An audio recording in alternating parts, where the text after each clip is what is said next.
La niebla se extendía por las calles de Puebla como un manto gris que parecía tragarse los edificios coloniales del centro histórico.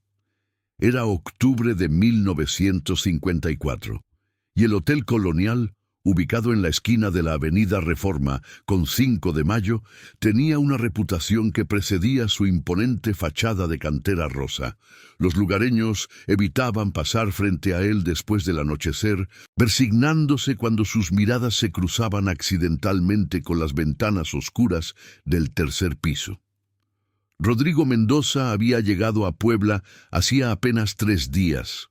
A sus 32 años, trabajaba como inspector de seguros para una compañía de la Ciudad de México, y su última asignación lo había llevado a investigar una serie de reclamaciones inusuales relacionadas con el Hotel Colonial. 5 huéspedes diferentes habían presentado demandas por traumas psicológicos en los últimos 8 meses, todos citando experiencias perturbadoras durante su estancia en el tercer piso. La compañía sospechaba fraude, pero Rodrigo, después de leer los expedientes detalladamente, comenzaba a preguntarse si había algo más. Si te gusta este tipo de historias que te mantienen al borde de tu asiento, suscríbete al canal y déjanos un comentario diciéndonos desde dónde nos estás viendo. Nos encanta saber que formas parte de esta comunidad. El propietario del hotel, don Esteban Valenzuela, era un hombre de 60 años con el cabello completamente blanco y manos que temblaban constantemente mientras sostenía su taza de café. Se reunió con Rodrigo en el comedor del primer piso, un espacio amplio decorado con azulejos de Talavera que alguna vez había sido elegante, pero ahora lucía desgastado por el tiempo.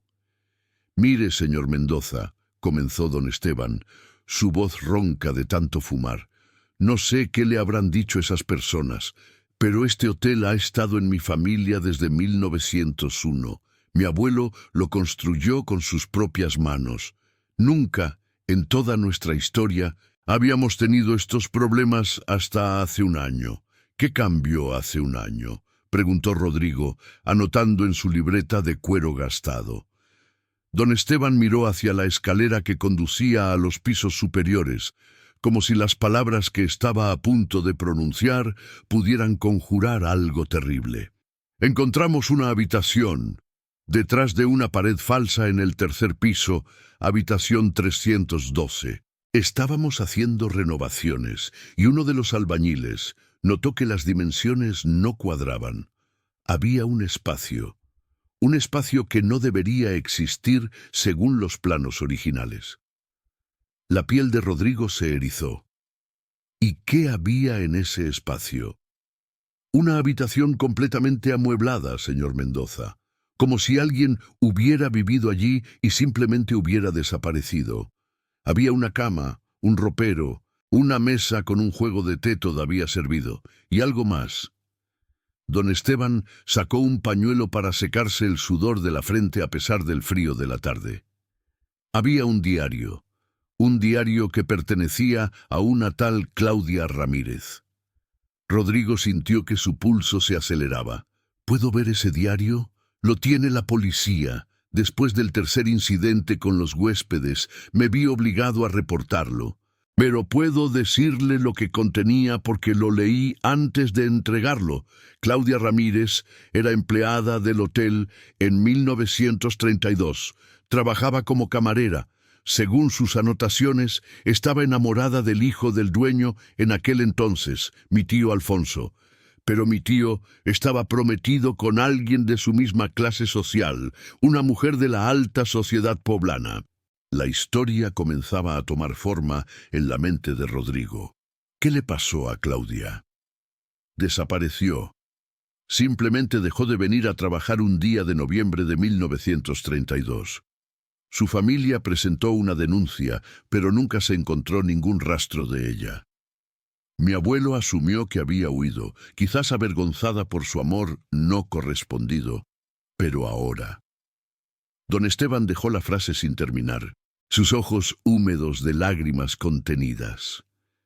Ahora sé que nunca salió del hotel. Rodrigo pasó el resto de la tarde entrevistando al personal del hotel. La mayoría eran nuevos, contratados en los últimos 6 meses después de que varios empleados renunciaran abruptamente. Solo quedaba una persona del personal antiguo, doña Mercedes, una mujer de 70 años que había trabajado en el hotel durante 45 años, primero como camarera y luego como ama de llaves.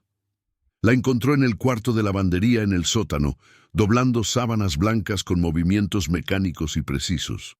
Cuando Rodrigo mencionó la habitación 312, las manos de doña Mercedes se detuvieron en el aire. No debieron haber abierto esa pared, dijo sin mirarlo, sus ojos fijos en las sábanas. Algunas cosas es mejor dejarlas selladas. ¿Usted sabía que estaba ahí? Por primera vez, doña Mercedes lo miró directamente. Tenía ojos negros y profundos que parecían guardar décadas de secretos. Yo conocí a Claudia. Era mi amiga. Teníamos la misma edad, 18 años. Éramos inseparables. Compartíamos habitación en el cuarto de empleadas, en el cuarto piso. Ella me contaba todo sobre el señor Alfonso, sobre cómo la miraba cuando nadie más lo hacía, sobre las promesas que le hacía en las noches cuando él bajaba a verla. Rodrigo sacó su libreta nuevamente. ¿Qué pasó la noche que desapareció? Doña Mercedes volvió a sus sábanas, pero Rodrigo notó que sus manos temblaban ligeramente. Era 15 de noviembre de 1932. Claudia estaba radiante ese día. Me dijo que el señor Alfonso finalmente había tomado una decisión, que iba a romper su compromiso para estar con ella. Me hizo jurarle que no diría nada hasta que él lo anunciara oficialmente. Esa noche, después de nuestro turno, ella se fue a encontrarse con él. Nunca regresó a nuestra habitación. ¿Y usted nunca dijo nada? Tenía 18 años, señor Mendoza. Era una época diferente. Las camareras no acusaban a los hijos de los dueños de hoteles de nada. Además, el señor Alfonso también desapareció esa misma noche. Se fue a Europa, dijeron, para continuar sus estudios. No regresó hasta 5 años después, ya casado con aquella mujer. La revelación cayó sobre Rodrigo como un balde de agua helada. ¿Alfonso Valenzuela está vivo? Murió hace 3 años, cáncer de pulmón, pero antes de morir, pidió ver al padre Tomás, el sacerdote de la iglesia de San Francisco. Estuvo con él durante horas. El padre salió de esa habitación pálido como un fantasma y nunca habló de lo que Alfonso le confesó. Rodrigo sabía que tenía que hablar con el padre Tomás. Lo encontró en la sacristía de la iglesia de San Francisco, un hombre de 60 años con lentes gruesos y una expresión perpetuamente preocupada. Al principio, el sacerdote se negó a discutir la confesión de Alfonso, citando el secreto sacramental. Pero cuando Rodrigo mencionó los incidentes en el hotel, los huéspedes traumatizados, la habitación sellada, algo cambió en el rostro del padre Tomás. «No puedo revelar lo que me dijo en confesión», comenzó el padre, eligiendo sus palabras cuidadosamente, «pero puedo decirle que ese hombre cargó con una culpa terrible durante toda su vida. Una culpa que lo consumió desde adentro, como un cáncer del alma, mucho antes de que el cáncer físico lo alcanzara. Y puedo decirle también que mencionó algo sobre una deuda que nunca podría pagar, sobre una vida que tomó en un momento de pánico y desesperación». ¿Le dijo dónde? El padre Tomás asintió lentamente. Dijo que ella todavía esperaba, que cada noche ella esperaba que él viniera a cumplir su promesa, y que por eso él nunca pudo quedarse en ese hotel después de aquella noche. El peso de su presencia era insoportable. Rodrigo sintió un escalofrío recorrer su columna vertebral. ¿Los huéspedes del tercer piso están viendo a Claudia? No exactamente. Según lo que pude entender de las palabras de Alfonso, no es solo ver, es revivir. Cada noche desde que sellaron esa habitación en 1932, la misma escena se repite, una y otra vez, como si el tiempo se hubiera detenido en ese momento preciso. Esa noche, Rodrigo decidió quedarse en la habitación 312. Don Esteban intentó disuadirlo, explicándole que era la habitación exacta donde habían ocurrido todos los incidentes. Pero Rodrigo insistió. Necesitaba ver por sí mismo qué estaba ocurriendo. La habitación era sorprendentemente normal durante el día. Paredes de un amarillo pálido, una cama de hierro forjado, un armario antiguo de madera oscura y una ventana que daba a la avenida Reforma. Rodrigo colocó su maletín en la mesa junto a la ventana y se preparó para una larga noche, armado con su grabadora, su cámara y una linterna. Las primeras horas transcurrieron sin incidentes. Rodrigo escuchaba los sonidos normales del hotel. Puertas que se cerraban, pasos en el pasillo, el ocasional crujido de las viejas tuberías. A las 10 de la noche, el edificio se quedó en silencio. A las 11, comenzó a sentir un frío inusual que parecía emanar de las paredes mismas. A medianoche exacta, todo cambió. El aire de la habitación se volvió denso, casi viscoso. Rodrigo sintió presión en sus oídos, como si estuviera descendiendo rápidamente en un avión. La luz de su lámpara de mesita parpadeó una vez, 2 veces, y luego se estabilizó, pero con un tono más amarillento, más antiguo. Cuando miró alrededor, la habitación había cambiado sutilmente. Los muebles eran los mismos, pero lucían nuevos, sin el desgaste del tiempo. El papel tapiz ya no estaba descolorido. Y entonces escuchó las voces. Venían del pasillo justo afuera de su puerta. Una voz de hombre, educada, con el acento refinado de la clase alta mexicana de principios de siglo. Te lo prometo, Claudia. Mañana hablaré con mi padre. Le diré que romperé el compromiso con Victoria, que tú eres la única mujer que amo. La voz de mujer que respondió era suave, llena de esperanza y amor. ¿De verdad, Alfonso? ¿De verdad vas a hacerlo? Porque no podría soportar perderte. Eres todo para mí. Lo haré, te lo juro por mi vida. Pero antes, necesito pedirte un favor. Ven conmigo a la habitación especial que preparé para nosotros. Quiero mostrarte algo. Rodrigo se acercó a la puerta, su corazón latiendo con tanta fuerza que pensó que se saldría de su pecho. Cuando puso su mano en la manija, estaba helada. La giró lentamente y abrió la puerta apenas una rendija. En el pasillo, iluminado por lámparas de gas que no deberían existir en 1954, vio a 2 figuras. Un hombre joven de unos 25 años, vestido con un elegante traje de 3 piezas color carbón, y una mujer joven de cabello negro recogido en un moño, con un uniforme de camarera perfectamente planchado. No eran transparentes ni fantasmales. Lucían completamente sólidos, completamente reales. Alfonso tomó la mano de Claudia y la guió por el pasillo. Rodrigo, actuando en contra de todo instinto de supervivencia, salió de su habitación y lo siguió a una distancia prudente. Caminaron hasta el final del corredor, hasta una puerta que Rodrigo sabía que no existía en 1954. Alfonso sacó una llave de su bolsillo y la abrió. «Este será nuestro lugar secreto», dijo Alfonso mientras entraban. «Hasta que pueda hacerlo oficial. Aquí podremos vernos sin que nadie lo sepa. ¿Te gusta?» Rodrigo se asomó por la puerta abierta. Era la habitación sellada pero nueva, recién amueblada. Claudia giró en el centro de la habitación, sus ojos brillando con lágrimas de felicidad. «Es perfecta, Alfonso. Es como un sueño hecho realidad». Entonces todo cambió.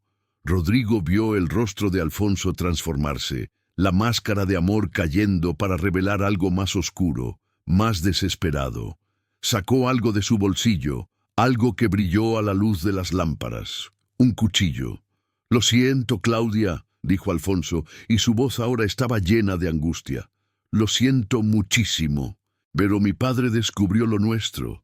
Me dijo que o me caso con Victoria o me deshereda por completo. Y tú dirías la verdad. Sé que lo harías. No puedo permitir que eso pase. Claudia retrocedió, la comprensión y el horror llenando sus ojos. No, Alfonso, por favor, yo nunca diría nada. Puedo irme, puedo desaparecer. Por favor, no me hagas daño. Lo que siguió fue brutal y rápido. Rodrigo quiso intervenir, quiso gritar, pero estaba paralizado, atrapado en el papel de espectador de una tragedia que había ocurrido 22 años antes. Vio a Alfonso acuchillar a Claudia 3 veces en el pecho. Vio la sangre manchar su uniforme blanco. Vio la luz abandonar sus ojos mientras caía al suelo, y entonces vio algo que lo helaría por el resto de su vida. Alfonso, de pie sobre el cuerpo de Claudia, comenzó a llorar. Lloró mientras arrastraba su cuerpo hacia el armario. Lloró mientras comenzaba a construir una pared falsa para sellar la habitación. Lloró mientras limpiaba cada gota de sangre del suelo de madera. «Te amaba», susurró Alfonso al espacio vacío. «Dios mío, te amaba de verdad». Pero no tuve opción. No tuve opción. La escena comenzó a desvanecerse. Los colores se volvieron más pálidos, las figuras más translúcidas. Rodrigo parpadeó y de repente estaba de vuelta en el pasillo de 1954, jadeando, sudando a pesar del frío.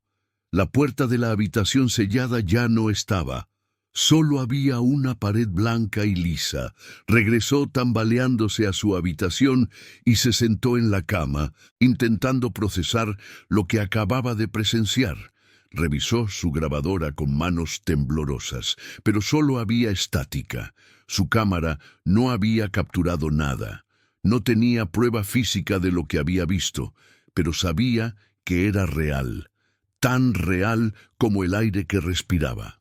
Durante los siguientes días, Rodrigo investigó exhaustivamente. Visitó archivos de periódicos de 1932 y encontró una pequeña nota sobre la desaparición de Claudia Ramírez, camarera del Hotel Colonial.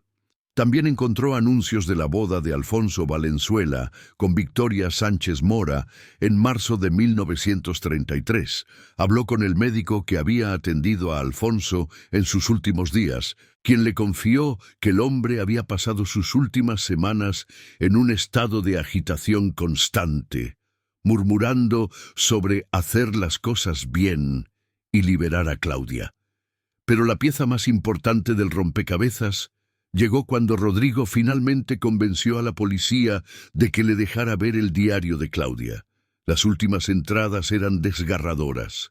Claudia describía su amor por Alfonso, sus esperanzas para el futuro, su absoluta certeza de que él cumpliría su promesa.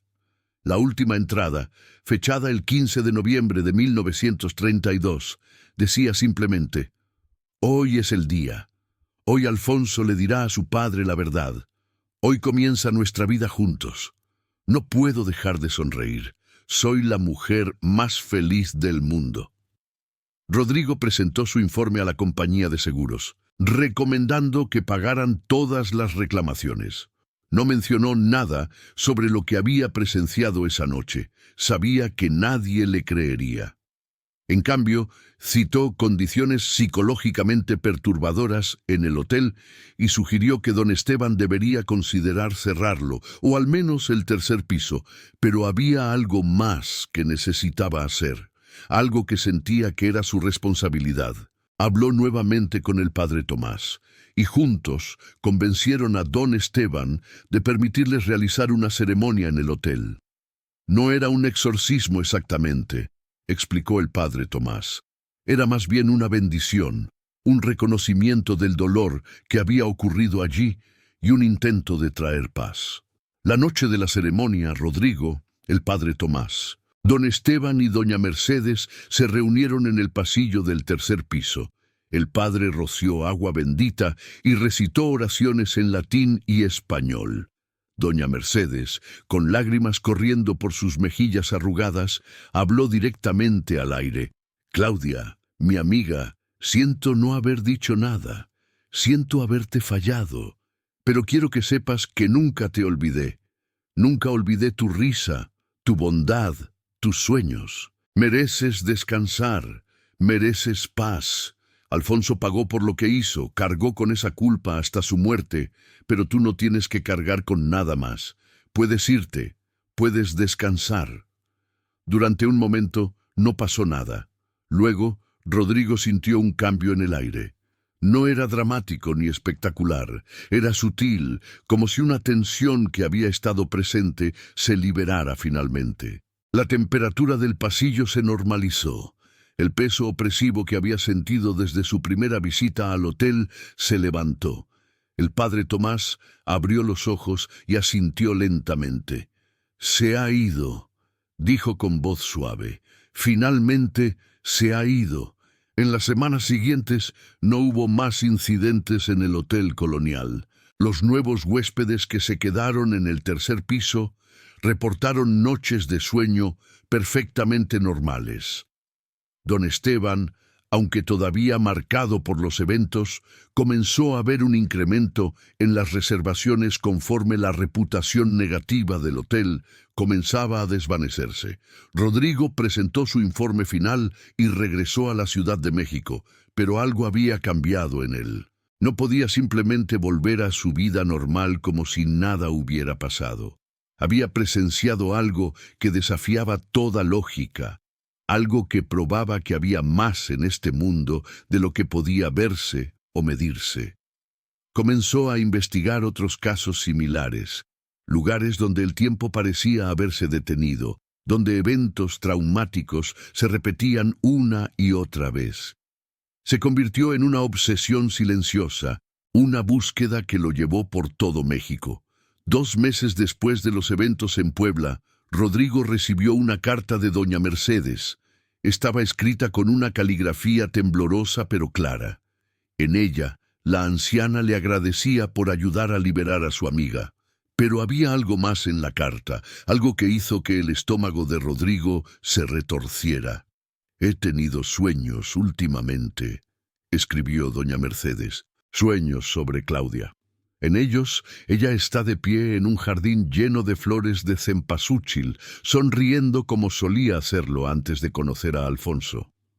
Pero en el último sueño me dio un mensaje.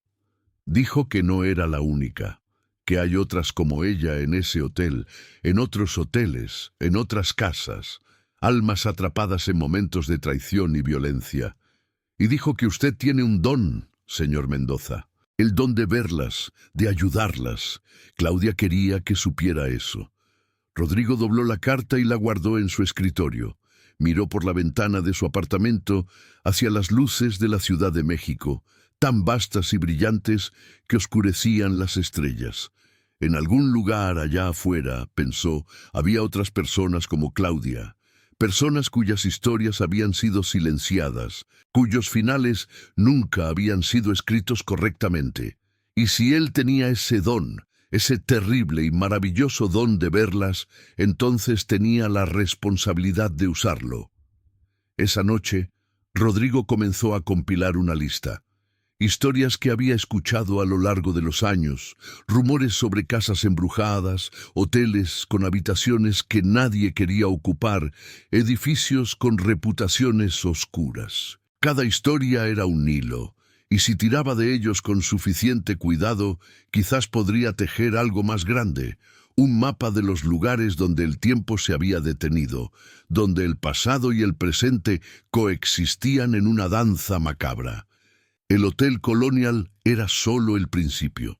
Pero por ahora, en esta noche tranquila de diciembre de 1954, Rodrigo permitió que sus pensamientos volvieran a Claudia. Imaginó su sonrisa mientras giraba en esa habitación maldita, llena de esperanza y amor, sin saber lo que vendría. Imaginó el momento en que esa esperanza se convirtió en horror, cuando el hombre que amaba se convirtió en su asesino. Y luego imaginó algo diferente. Imaginó a Claudia en ese jardín de flores de cempasúchil, finalmente libre de la trampa de tiempo que la había mantenido cautiva durante 22 años. Imaginó su sonrisa, ya no manchada por la traición, simplemente pura y genuina. Esa imagen le dio consuelo, le dio fuerza para continuar. Porque si había aprendido algo de los eventos en el Hotel Colonial, era esto. El tiempo podría curvar, las almas podrían quedar atrapadas, y los secretos podrían permanecer enterrados por décadas. Pero la verdad, eventualmente, siempre encontraba una manera de salir a la luz. Y cuando lo hacía, cuando los secretos finalmente se revelaban y las deudas finalmente se pagaban, había algo parecido a la justicia. No era perfecta, no devolvía las vidas perdidas ni borraba el dolor causado, pero traía algo igualmente valioso: cierre. Rodrigo cerró su libreta, apagó la luz de su escritorio y se fue a dormir. Mañana comenzaría su búsqueda del siguiente caso, el siguiente misterio, la siguiente alma atrapada que necesitaba ser liberada. Pero esa noche, por primera vez en semanas, durmió profundamente, sin pesadillas, sin visiones del pasado sangriento, solo paz. Y en algún lugar, en un plano de existencia que estaba más allá del entendimiento humano, Claudia Ramírez finalmente descansaba también. Su historia había sido contada, su verdad había sido reconocida. Y aunque la justicia había llegado demasiado tarde para salvar su vida, no había llegado demasiado tarde para salvar su alma. El Hotel Colonial continuó operando durante décadas más, eventualmente siendo renovado y modernizado, perdiendo gran parte de su carácter colonial original. Pero aquellos que conocían su historia, aquellos que recordaban los eventos de 1954, nunca lo miraron de la misma manera. Don Esteban vendió el hotel en 1962 y se retiró a un pequeño pueblo en las afueras de Puebla. Doña Mercedes trabajó allí hasta su muerte en 1978, siempre guardando un espacio especial en su corazón para la amiga que había perdido tantos años antes. Y Rodrigo Mendoza, el inspector de seguros que se había convertido en algo más, continuó su trabajo. A lo largo de los años, visitó docenas de lugares, ayudó a docenas de almas y documentó cada caso meticulosamente en libretas que eventualmente llenarían una pequeña biblioteca. Pero el caso del Hotel Colonial siempre ocupó un lugar especial en su memoria. Fue el primero. Fue el que le abrió los ojos a un mundo que existía justo debajo de la superficie del que todos conocían. Un mundo donde el pasado nunca moría completamente, donde los actos de violencia y traición dejaban cicatrices que trascendían el tiempo mismo. Y fue el caso que le enseñó la lección más importante de todas, que mientras hubiera personas dispuestas a escuchar, a creer y a actuar, ningún alma tendría que permanecer atrapada para siempre. Algunas veces, todo lo que se necesitaba era alguien dispuesto a ver la verdad, sin importar cuán terrible fuera. Alguien dispuesto a quedarse en esa habitación maldita a medianoche y presenciar los horrores del pasado. Alguien dispuesto a luchar por justicia, incluso cuando llegaba demasiado tarde para hacer una diferencia real. Porque al final no se trataba de cambiar el pasado. Se trataba de honrarlo, de reconocerlo y de asegurarse de que aquellos que habían sufrido no fueran olvidados. Y en eso, Rodrigo Mendoza encontró su verdadero propósito. La niebla se levantó sobre Puebla esa noche de diciembre, revelando un cielo estrellado que había estado oculto durante semanas. En algún lugar de la ciudad, las campanas de la iglesia de San Francisco sonaron 12 veces, marcando la medianoche. Y en el Hotel Colonial, en la habitación 312 del tercer piso, el silencio finalmente reinaba. No más voces del pasado, no más escenas que se repetían una y otra vez, no más tiempo atrapado en un bucle infinito de traición y violencia, solo silencio. Y en ese silencio, había paz. 3 años habían pasado desde aquella noche en el Hotel Colonial. Rodrigo Mendoza, ahora con 35 años y considerablemente más delgado, debido a las largas noches sin dormir y los viajes constantes, se había convertido en algo que nunca imaginó ser: un investigador de lo imposible. Su apartamento en la colonia Roma de la Ciudad de México se había transformado en un archivo viviente de casos inexplicables. Las paredes estaban cubiertas con mapas de México marcados con alfileres rojos, cada uno representando un lugar donde el tiempo se había fracturado, donde el pasado se negaba a morir. Había cajas de madera llenas de fotografías borrosas, grabaciones de audio que capturaban susurros imposibles y testimonios escritos a mano de personas que habían visto cosas que la razón no podía explicar. Pero ningún caso lo había preparado para lo que estaba a punto de descubrir. Era febrero de 1957 cuando recibió la llamada. Una voz de mujer, anciana y temblorosa, al otro lado de la línea telefónica. Se identificó como Soledad Herrera y vivía en San Miguel de Allende, Guanajuato. Había oído hablar de él a través de una prima que conocía a doña Mercedes en Puebla. «Señor Mendoza», dijo la mujer, su voz quebrándose, «necesito su ayuda. Mi nieta está atrapada, no físicamente, entiende, pero está atrapada de todas formas. Y creo que tiene que ver con esta casa. Esta maldita casa que ha estado en nuestra familia durante más de 100 años». Rodrigo tomó el siguiente autobús a San Miguel de Allende. Un viaje de 4 horas que le dio tiempo suficiente para revisar las notas que había tomado durante la llamada telefónica. Soledad le había contado que su nieta, Beatriz, de 23 años, había comenzado a actuar de manera extraña después de mudarse a la habitación del ático de la casa familiar hace 6 meses. Despertaba gritando todas las noches a la misma hora. 3:33 de la madrugada. Durante el día parecía distante, como si estuviera escuchando conversaciones que nadie más podía oír.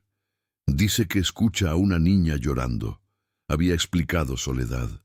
«Una niña que pide ayuda. Y dice que puede verla a veces, una niña pequeña con un vestido blanco, de pie en la esquina de su habitación, señalando hacia el suelo». San Miguel de Allende era un pueblo colonial de calles empedradas y casas pintadas en tonos pastel, que parecía detenido en el tiempo de una manera completamente diferente a lo que Rodrigo había experimentado antes. Aquí, el pasado y el presente coexistían pacíficamente, o al menos eso era lo que parecía en la superficie. La casa de la familia Herrera estaba ubicada en una calle tranquila cerca del jardín principal. Era una estructura de 2 pisos, con paredes de color terracota y un portón de madera maciza que lucía como si hubiera resistido siglos de sol y lluvia.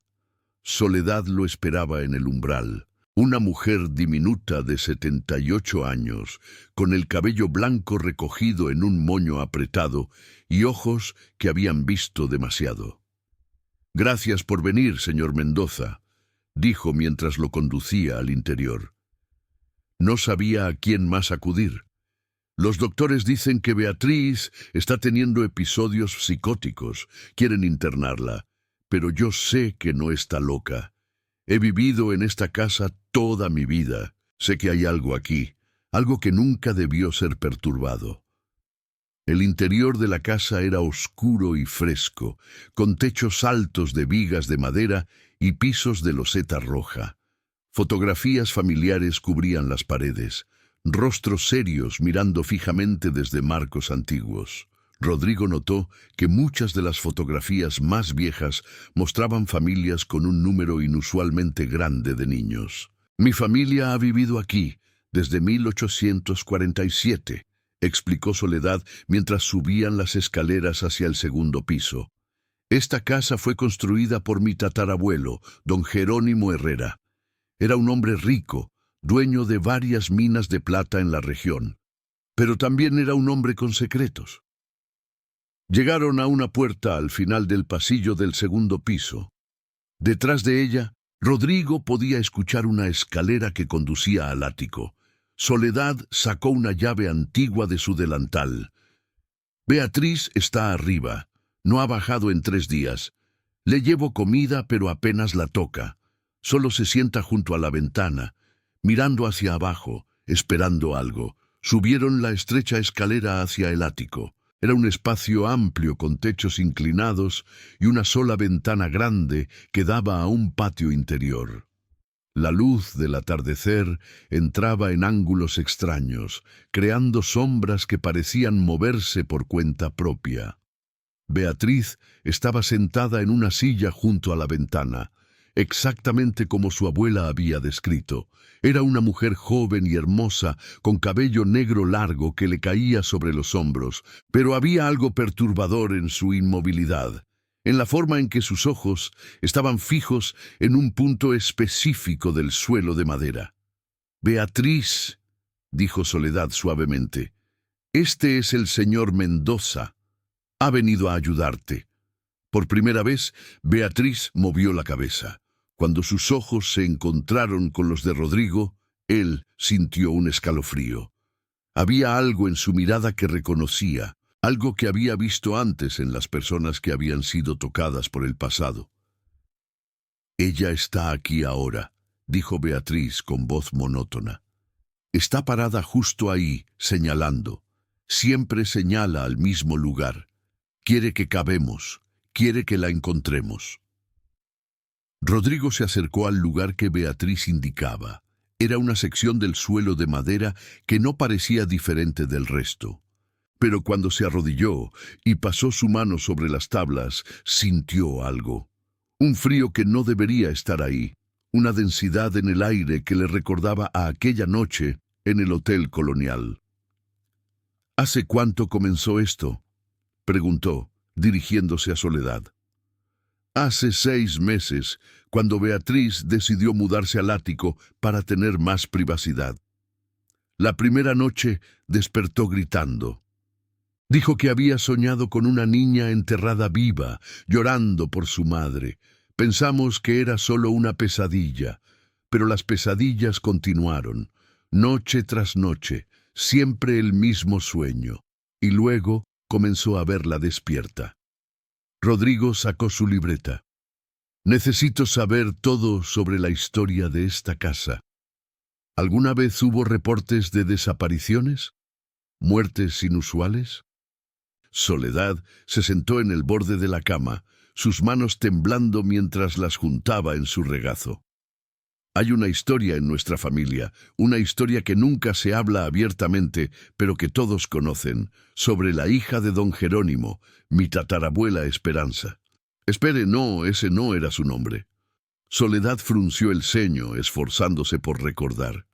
Era Lucía Herrera. Tuvo un romance con uno de los trabajadores de la mina, un hombre llamado Rafael Coronado. Quedó embarazada. La historia familiar comenzó a desenredarse como un ovillo de lana viejo. Lucía había tratado de esconder su embarazo, pero en los últimos meses se había vuelto imposible. Don Jerónimo, furioso por la vergüenza que esto traería a la familia, encerró a su hija en el ático. Le prohibió ver a Rafael y le dijo que daría a luz allí en secreto y que el bebé sería enviado a un orfanato en la Ciudad de México. «Pero algo salió mal durante el parto», continuó Soledad, su voz apenas un susurro. «Lucía murió, y el bebé, una niña, sobrevivió.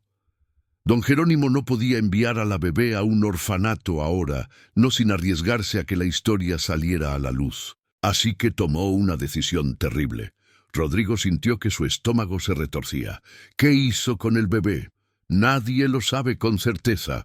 Rafael Coronado fue encontrado muerto una semana después, aparentemente por un derrumbe en la mina, y la bebé simplemente desapareció». La versión oficial era que había muerto durante el parto junto con Lucía, pero mi abuela, antes de morir, me dijo algo diferente. Me dijo que don Jerónimo tenía que vivir con el peso de 2 muertes en su conciencia, no una. «La bebé está aquí», dijo Beatriz de repente, su voz cortando el silencio como un cuchillo. «Nunca salió de esta casa. Él la enterró aquí. Y ella ha estado esperando todo este tiempo, esperando que alguien la encuentre, esperando que alguien le dé un nombre, un lugar de descanso apropiado». Rodrigo miró nuevamente al punto en el suelo que Beatriz había señalado. «Necesitamos excavar». Soledad palideció. «¿Está seguro? Si encontramos algo, si esto es verdad, entonces finalmente podremos darle paz a esa niña», terminó Rodrigo. «Y a Beatriz también».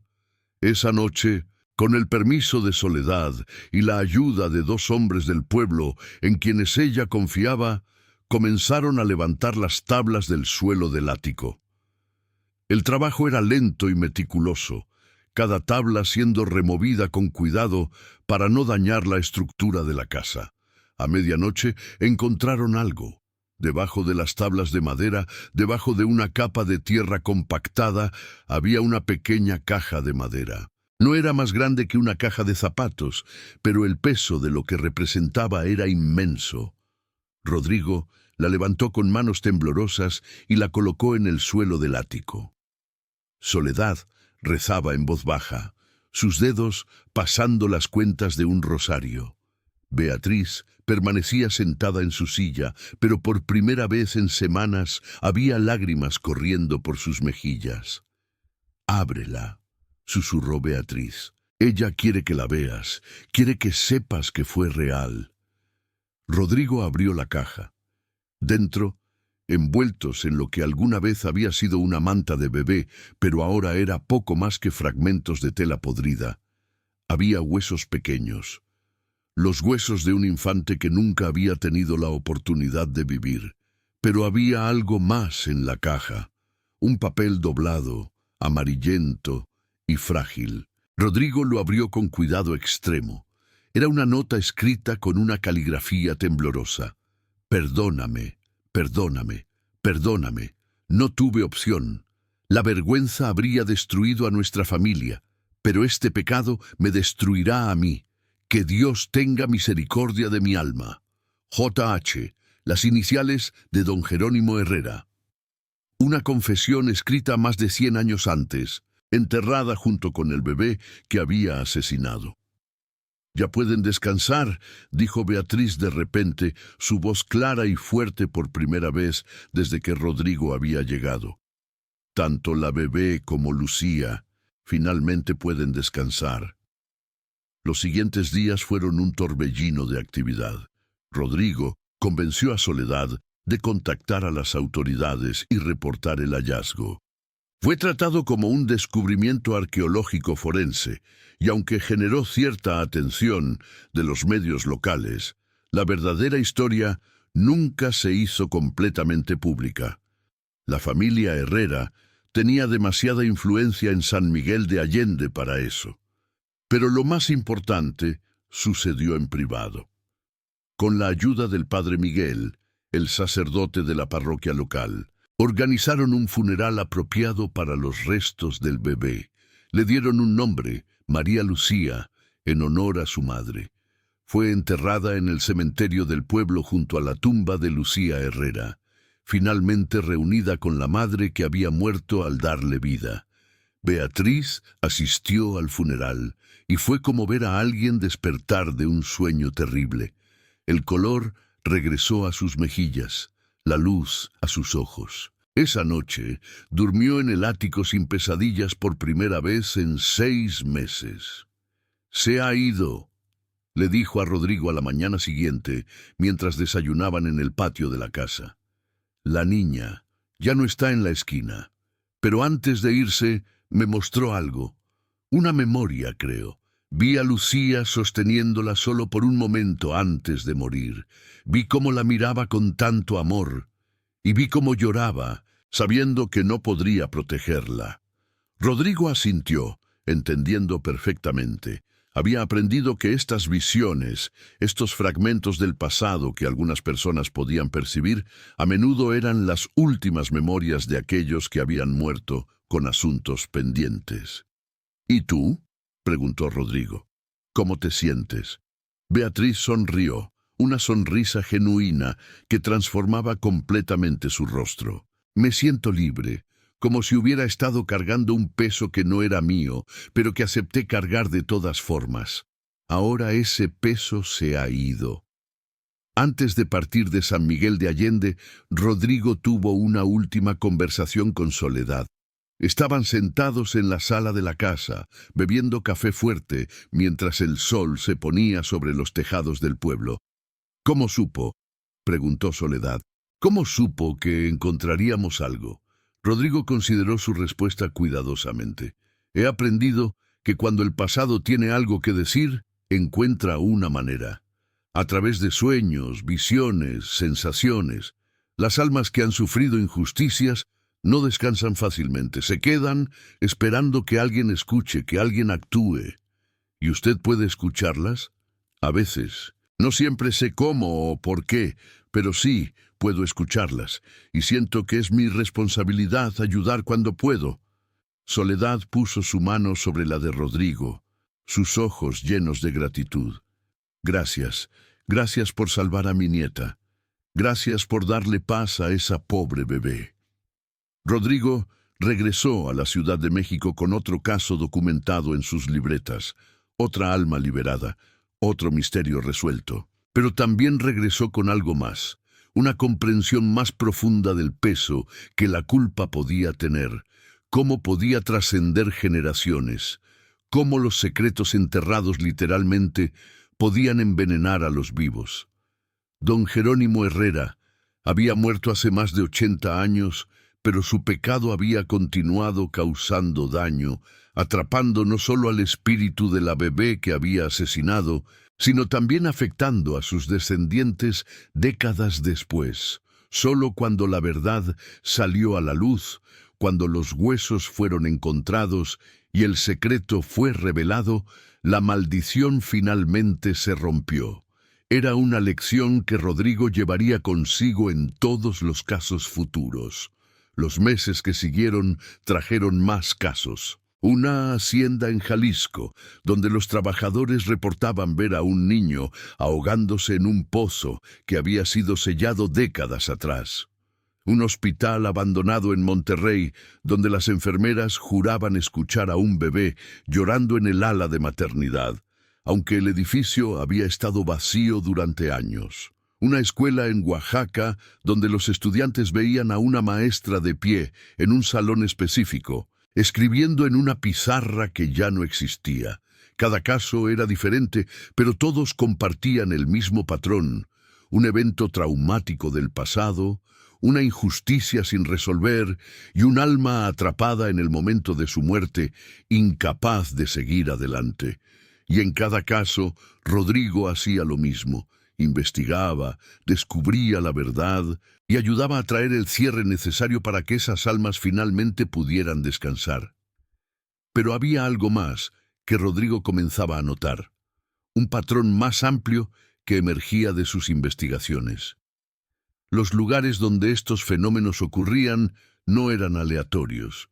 A menudo estaban conectados con familias poderosas, con secretos que habían sido cuidadosamente guardados para proteger reputaciones, con crímenes que nunca habían sido castigados, porque los perpetradores tenían la influencia para escapar de la justicia.